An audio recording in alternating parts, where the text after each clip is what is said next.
베드로후서 1장 1절에서 11절 한 절씩 교독하겠습니다. 예수 그리스도의 종이며 사도인 시몬 베드로는 우리 하나님과 구주 예수 그리스도의 의를 힘입어 동일하게 보배로운 믿음을 우리와 함께 받은 자들에게 편지하노니, 하나님과 우리 주 예수를 알므로 은혜와 평강이 너희에게 더욱 많을지어다. 그의 신기한 능력으로 생명과 경건에 속한 모든 것을 우리에게 주셨으니, 이는 자기의 영광과 덕으로서 우리를 부르신 이를 알므로 말미암음이라. 이로써 그 보배롭고 지극히 큰 약속을 우리에게 주사, 이 약속으로 말미암아 너희가 정욕 때문에 세상에서 썩어질 것을 피하여 신성한 성품에 참여하는 자가 되게 하려 하셨느니라. 그러므로 너희가 더욱 힘써 너희 믿음의 덕을 덕의 지식을, 지식의 절제를, 절제의 인내를, 인내의 경건을, 경건의 형제 우애를, 형제 우애의 사랑을 더하라.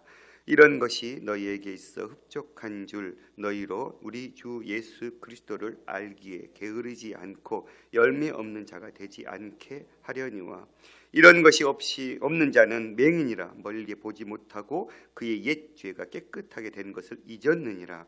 그러므로 형제들아, 더욱 힘써 너희 부르심과 택하심을 굳게 하라.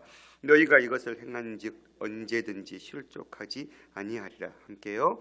이같이 하면 우리 주 곧 구주 예수 그리스도의 영원한 나라에 들어감을 넉넉히 너희에게 주시리라. 아멘.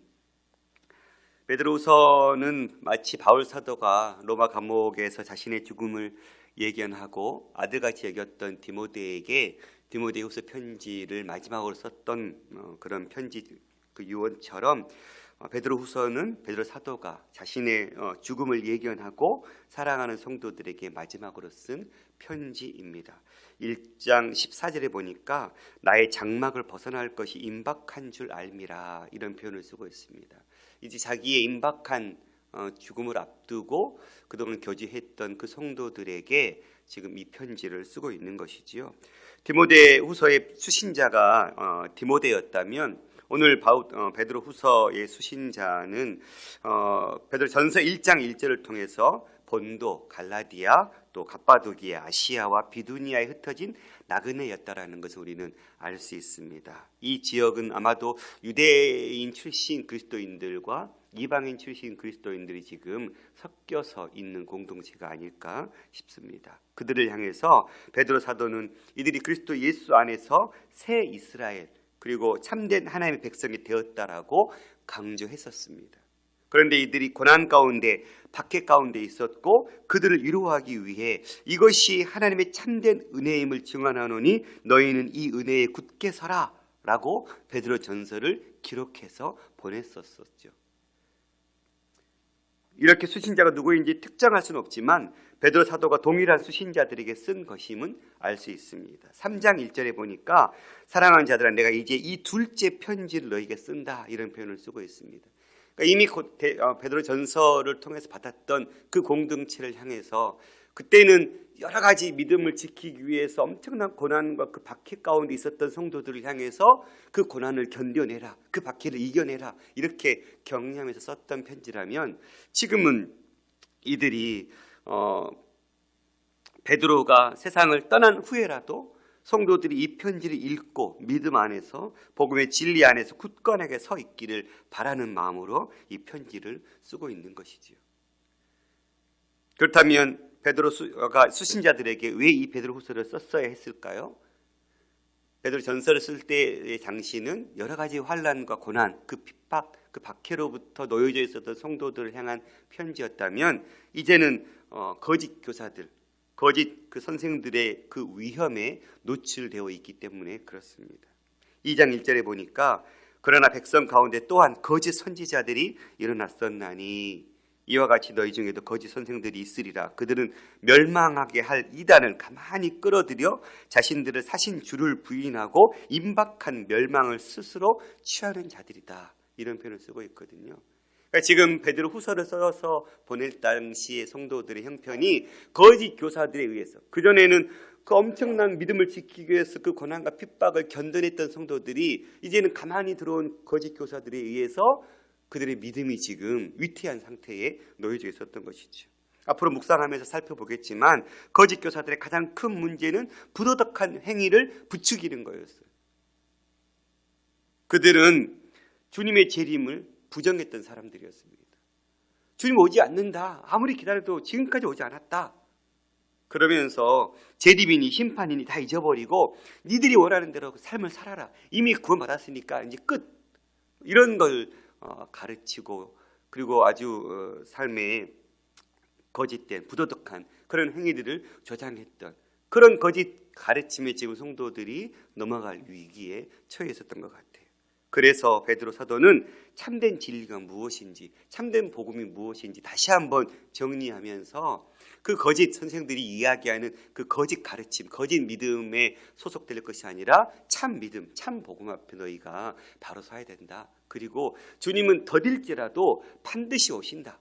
더딘 이유는 더 많은, 아직도 이 사실을 깨닫지 못하고 알지 못하는 더 많은 영혼들을 구원하기 위한 하나님의 그 참으심, 기다리심 때문이지, 하나님이 다시 오실 수 없는 분 혹은 그 재림이 없는 사실 때문에 더디되는 것이 아니다. 이런 이야기들을 이제 풀어내고 있습니다.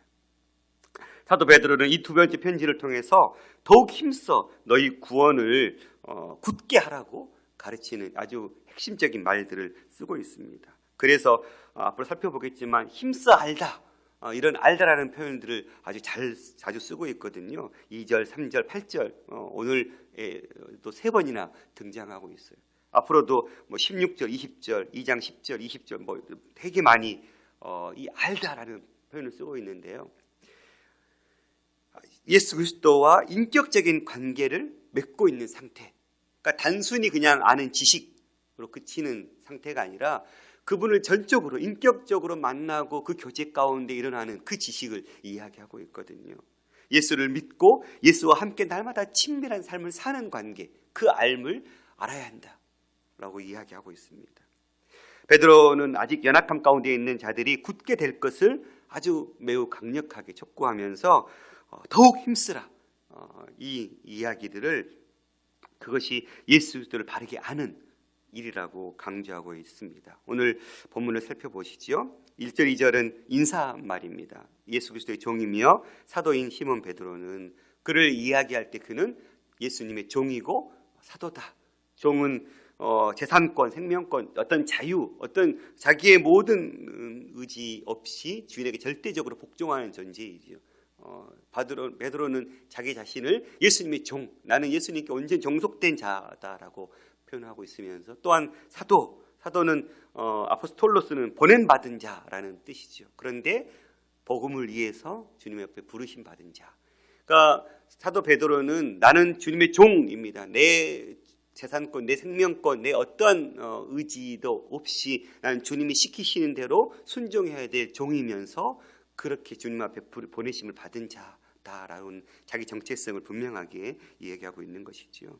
우리도 주님의 종의 삶과 주님이 우리를 쓰시고자 보내심 받은 그 자의 사명을 잘 감당해야 될 것 같습니다. 우리 하나님과 구주 예수 그리스도의 의를 힘입어 하나님이신 예수님의 그 베드로가 얘기하는 의는 십자가이겠죠.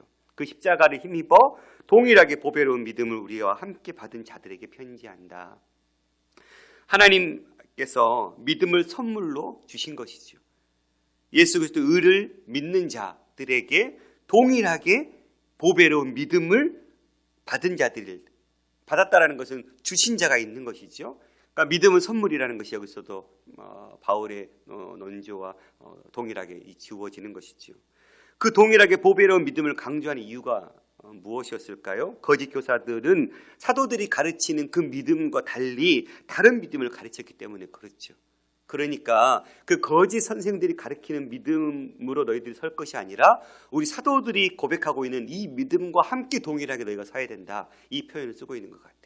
동일하게 받은 믿음, 예수 그리스도의 의, 그 십자가의 그 죽으심으로 우리를 죽음에서 생명으로 건져내신 그 믿음을 부여해 주신 그 동일한 믿음, 그 믿음 안에 우리가 선 자들이다. 너희가 그런 자들이었다. 그런데 지금 그 믿음 안에서 너희가 지금 떨어지려고 하고 있는 이 상태에 있다. 이런 표현을 쓰고 있는 거겠죠. 그러면서 하나님과 우리 주 예수를 알므로 은혜와 평강이 너희에게 더욱 많을지어다. 이 알다라는 에피그노시스라는, 원래 그노시스가 좀 이 지식이라는 단어거든요. 거기 에피라는 전치사를 붙여서 외피 혹은 뭐 표피라는 밖으로 이런 뜻을 쓰여진, 그러니까 지식을 밖으로 끄집어내는 이런, 그래서 사변적인 어떤 지식이 아니라 믿음의 삶을 통해서 예수 그리스도를 알아가고 배워가는 그 지식을 이야기하겠죠. 더 깊이 알게 되는 것, 더 마음 깊이 인식하여 알게 되는 것. 그러므로 아는 것이 사는 것, 즉 삶이 될 때 진정한 에피그노시스가 되는 것이죠. 그냥 머리로만 알고 있는 지식으로 머무는 것이 아니라 그 지식이 우리의 삶으로 밖으로 빠져나와서 그것이 우리의 열매가 되고 우리의 모든 행실이 되는 그 지식, 하나님과의 관계 속에서 주님이 깨우쳐 주시는 그 말씀을 통한 하나님이 어떤 분이신지, 그리고 그것이 그저 그 머리로만 그치지 않고 우리의 삶으로 녹아나서 그 주님이 기억하시고 말씀하시는 그 말씀의 그 삶이 우리의 삶으로 흘러나가게 하는 그 에피그노시스의 삶, 그 주님이 그 알아가는 삶을 살 때 뭐가 주어지는 거예요? 은혜와 평강이 너희에게 더욱 많을지어다. 우리가 은혜를 구하고 마음의 평강을 많이 구하잖아요. 근데 은혜와 평강이 어찌할 때 주어진다고 얘기하고 있습니까? 주님을 그렇게 알아갈 때, 하나님과의 인격적인 교제 속에서 전인격적인 그 만남들이 이루어질 때 진정한 은혜와 평강이 우리 가운데 있을 수 있다라고 베드로는 우리에게 이야기해 주고 있습니다. 우리의 삶 가운데 이 진정한 삶, 이 삶이 주어질 수 있기를 원합니다. 그저 형식적인 알면서 그치는, 그저 머리로만 아는 지식에 그치는 삶이 아니라 그분을 인격적으로 만나고 그 인격적 만남 속에서 우리의 삶의 성숙함이 이루어지는 그 자리까지 나아가는 그 지식, 그 알미 우리 가운데 있을 수 있기를 원합니다. 3절과 4절은 하나님께서 우리를 위해 하신 일을 이야기해 주고 있습니다. 그의 신기한 능력으로 생명과 경건에 속한 모든 것을 우리에게 주셨으니 이는 자기의 영광과 덕으로서 우리를 부르신 이를 알므로 말미암음이라. 하나님께서 우리를 경건한 삶을 살라고 명령하셨죠. 그런데 경건한 삶을 살라고 명령하시기 전에 하나님께서 먼저 그 경건한 삶을 살 수 있는 그 능력을 우리에게 채워주셨습니다. 오늘 우리의 구원을 위해 사신 두 가지 일을 이야기하는데 3절에서는 그리스도인의 경건한 삶을 위해서 필요한 모든 능력을 이미 주셨다라고 이야기하고 있습니다.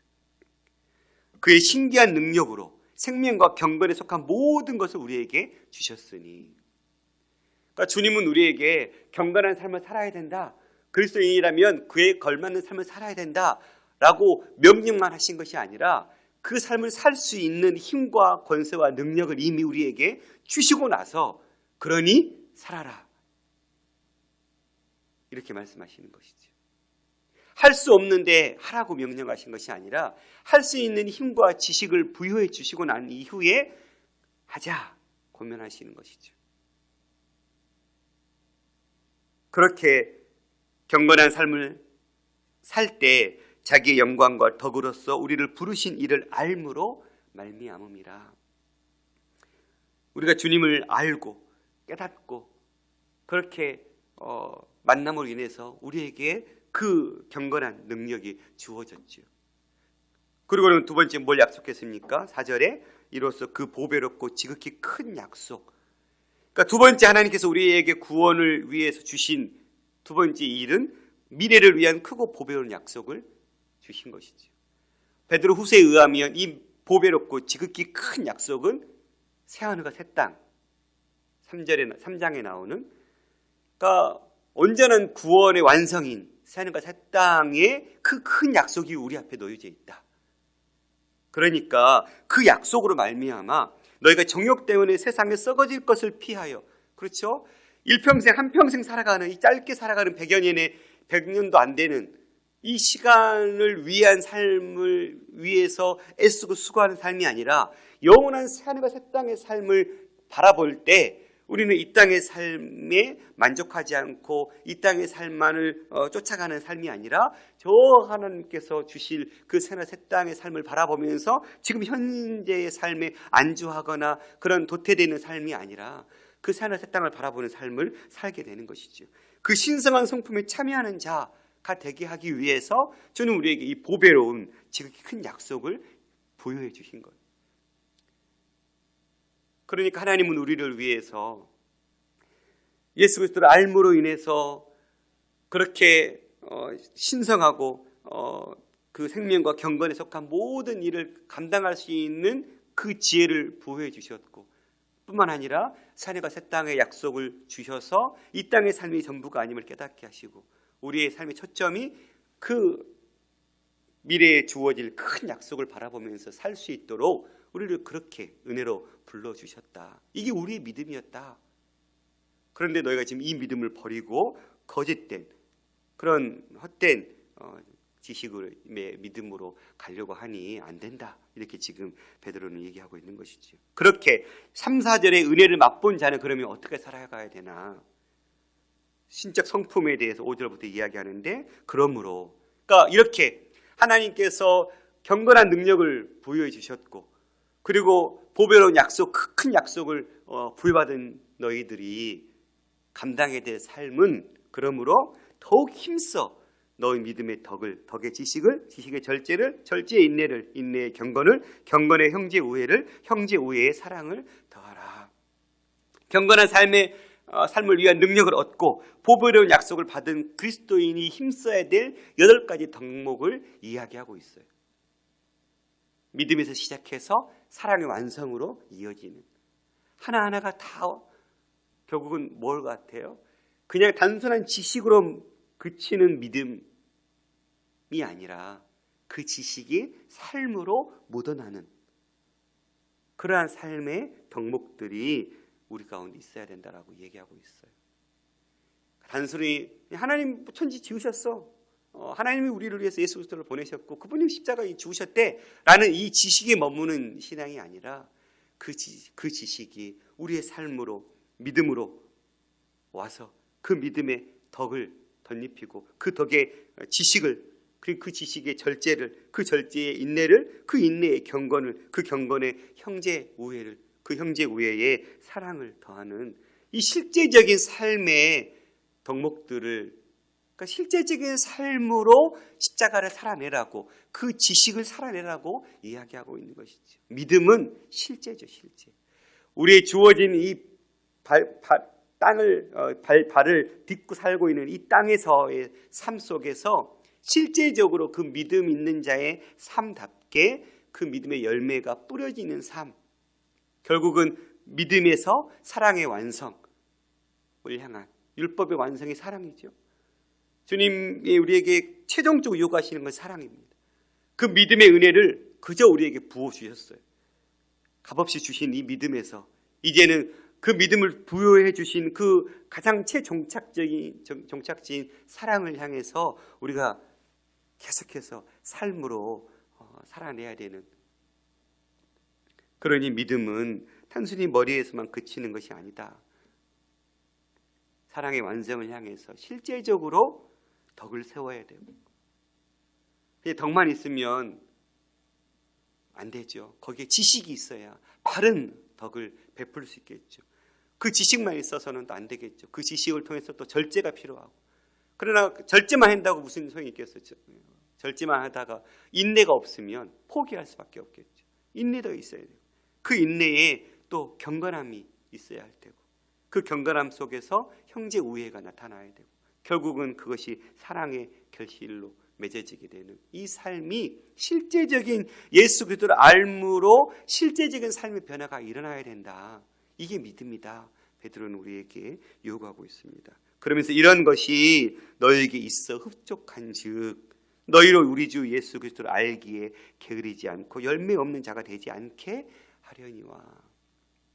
우리의 삶이 예수 그리스도를 알므로 게으르지 않고 열매 없는 자가 되지 않기 원한다.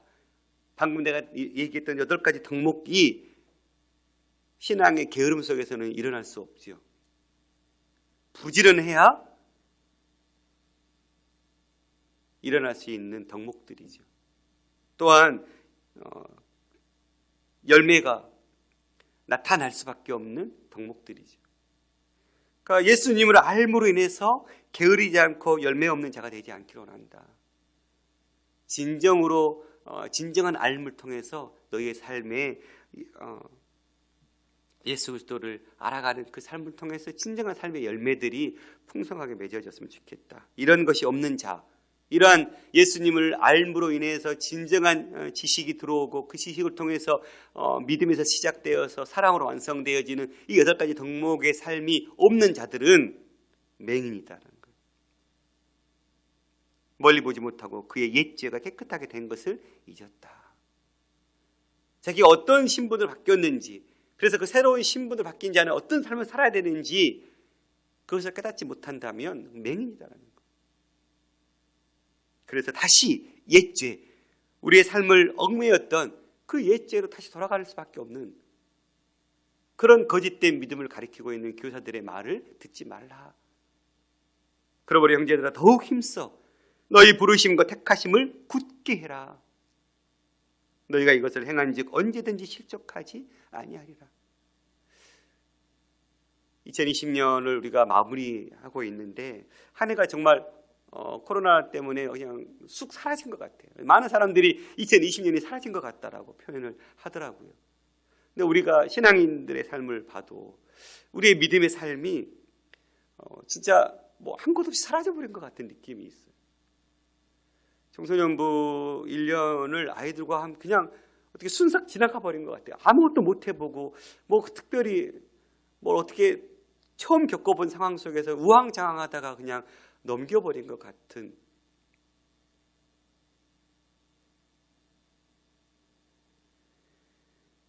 그런데 그럴 때일수록 우리의 삶은 그 부르심과 택하심을 굳게 하는, 우리의 신앙을 무너뜨리고 물리적으로 모이지 못하고 물리적으로 예배하지 못하고 찬양하지 못하는 이런 상황 속에서 하나님을 알아가는 그런 일들을 함께하지 못하는 이런 상황 속에서 나태해지고 퇴보하는 신앙이 아니라 그럴 때일수록 더 부르심과 택하심을 굳게 하는 삶을 살라라고 아마 베드로가 이 시대의 선지자라면 그렇게 말씀하셨을 것 같아요. 코로나 때문에 이 핑계 저 핑계 내지 말고 이럴 때일수록 더 그 부르심과 택하심을 굳건하게 해야 된다. 그 하는 일에 힘써야 된다. 더 주님을 알아가는 일에 힘써야 된다. 이렇게 말씀하실 것 같아요. 그렇게 말씀을 들을 거 생각하니까 굉장히 찔리더라고요. 이같이 하면 우리 주 곧 구주 예수 그리스도의 영원한 나라, 그 산과 새 땅에 들어감을 넉넉히 너에게 주시리라.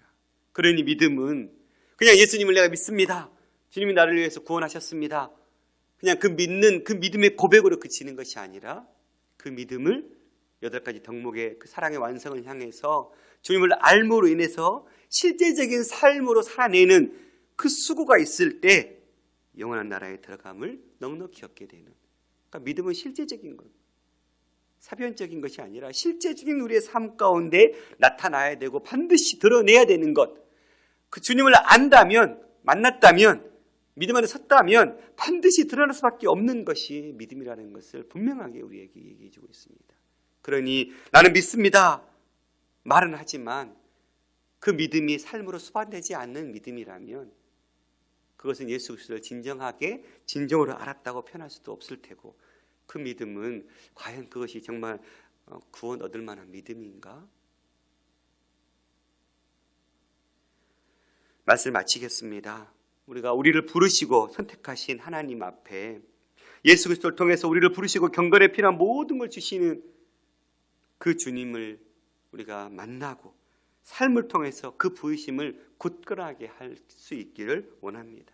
또한 하나님의 성품을 닮아가려는 그 지속적인 노력이 우리의 삶 가운데 있을 수 있기를 원합니다. 그리스도와 함께 십자가의 길을 날마다 걸어가기 위한 그러한 우리의 삶의 거룩한 싸움이 있을 수 있기를, 저와 여러분의 삶이 이 싸움을 끝까지 포기하지 않고 싸워낼 수 있기를 간절히 소망합니다. 기도하겠습니다. 살아계신 아버지 하나님 감사합니다. 베드로후서를 통해서 마지막 저희 한 해를 점검하고 돌아보게 해주시니 감사합니다. 그가 우리에게 주신 이 말씀 한 말씀을 곱씹고 곱씹어서 우리의 삶의 열매로 가득 채워낼 수 있는 연말이 되게 하여 주옵소서. 주님, 다가오는 새해를 바라볼 때에도 우리가 지금까지 오늘에 있기까지 함께 하셨던 이 주님의 사랑, 그 은혜를 기억하고 특별히 하나님을 알아가는 이 삶이 부족하고 미약했다면 다시금 툴툴 털어내고 그리스도를 알아가는 그 삶의 그 깊은 신앙의 경륜 속에 들어가서 주님을 알므로 인해서 그 알미 우리의 삶의 실제적인 열매로 나타나는 데까지 이르는 그 실제적인 지식이 우리의 삶으로 주어질 수 있도록, 드러날 수 있도록 믿음의 믿음을 더하여 주시옵소서. 하나님, 십자가의 길을 걷고 주님을 알아가는 삶은 게을러서는, 나태해서는 이룰 수 없는 것임을 깨닫습니다. 게으르지 않고 더욱 힘써서 굳건하라고 말씀하시는 베드로 사도의 음성 앞에 우리의 삶을 세우게 하여 주시옵소서. 모든 말씀 우리 주 예수님의 이름으로 기도드렸습니다. 아멘.